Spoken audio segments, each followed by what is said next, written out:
જૂન 2026ની અંદર ગ્રામ પંચાયત ઝરી બુજુર્ગનું પંચાયતનું ઇલેક્શન થયેલું, જેમાં આ પરેશભાઈના કુટુંબી બેન એટલે કે દિનેશભાઈ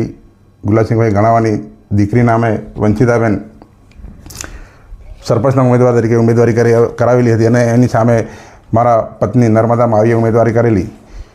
જે વખતે નર્મદા માવી બહુજંગી લીડથી એટલે કે 1800ની લીડથી વિજેતા હાંસલ થયેલી, તેની અદાવત રાખી આ કામના પરેશભાઈ ગણાવાનાઓએ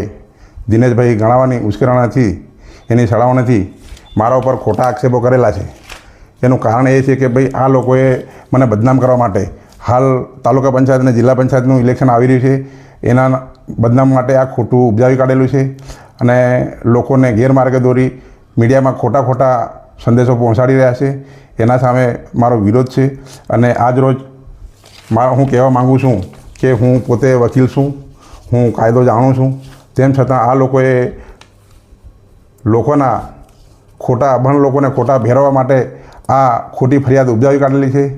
વધારે કંઈ કહેવા માંગતો તો નથી અને આની સામે તટસ્થ કાર્યવાહી થાય અને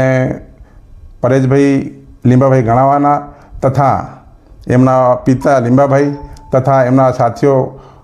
કમલેશ ગણાવા, રમણ ગણાવાનાઓ અગાઉ પણ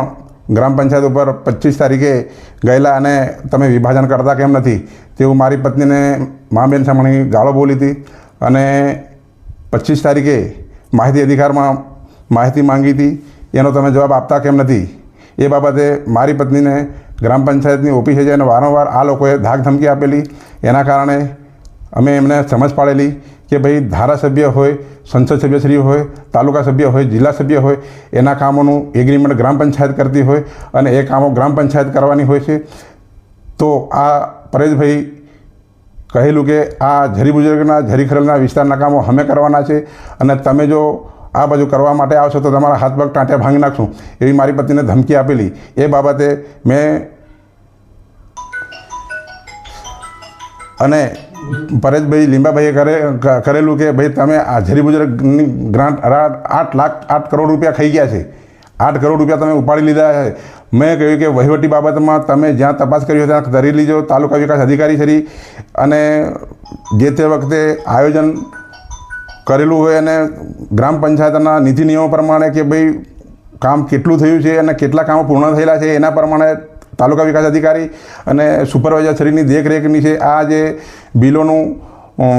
કામ પંચાયતના કામો થયેલા છે અને અમારા પર ખોટા આક્ષેપો મૂકેલા છે. અને આ બાબતે વારંવાર મારી પત્નીને ધાક ધમકી આપતા હોય, ગાળાગાળી કરતા હોય, એના કારણે મેં એમને ફોન કરેલો તો ફોનમાં મને બી સામે ગાળાગાળી કરવા લાગેલા, જેથી અમારી ફોનની અંદર બોલાબોલી થયેલી છે. વધારે કંઈક જે થયેલું નથી. આનો દિનેશભાઈ ગણાવાના જે પોલીસ તરીકે નોકરી બજેટ કરે છે અને એને ખોટું ઉપજાવી કાઢેલું ને તમામ મીડિયાઓને ગેરમાર્ગે દોરી મારા વિરુદ્ધનું જે આ ખોટા આક્ષેપો કર્યા છે તદ્દન ખોટું અને વાહિયાત છે.